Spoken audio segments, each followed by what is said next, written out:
జీవితాన్ని ధారపోసినాడు రమణకై అవమానాలను భవించి నిలిచెర బలమై భావితరాల బతుకులు మార్చుట కొరకై అణచబడిన వాళ్ళ కొరకు పుట్టెర వెలుగై నువ్వు చదువుతున్న ఈ చదువు ఆయన రాత నువ్వు చేసుకునే ఈ నౌకరి ఆయన రాతే నువ్వు పొందే ఏ పదవైనా ఆయన భిక్షే జై భీం జై భీం జనగుండె నినాదం అందరం ఒకటై గెలవాలి సమాజం జై భీం ఒక యుద్ధ నినాదం అందరి కోసం గది పోరు ప్రవాహం.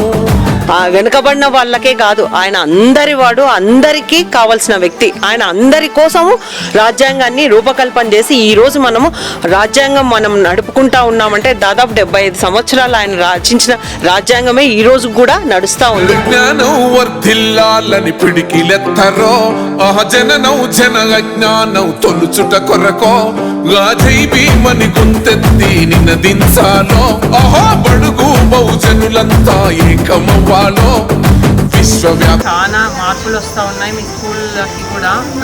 ఇప్పుడు చూడండి, మీకు ఎవరన్నా ఇంకా మీరు వెనక ఉంటే కూడా, అంటే మీరు వీక్గా ఉంటే కూడా, మాకు ఇది అర్థం కాలేదంటే కూడా స్పెషల్గా ట్యూటర్స్ను పెట్టి కూడా చదివిస్తామని కూడా లోకేష్ బాబు గారు ఇవన్నీ చెప్తా ఉన్నారు. ఇప్పుడు నేను చెప్పినటువంటి లోకేష్ బాబు గారు మన విద్యాశాఖ మంత్రి గారు చెప్పినట్వే ఇవన్నీ. మీకు స్కూల్లో మీరు బాగా చదువుకోవాలి, బాగుండాలి, పిల్లలంతా మంచి స్టేజ్లో ఉండాలి.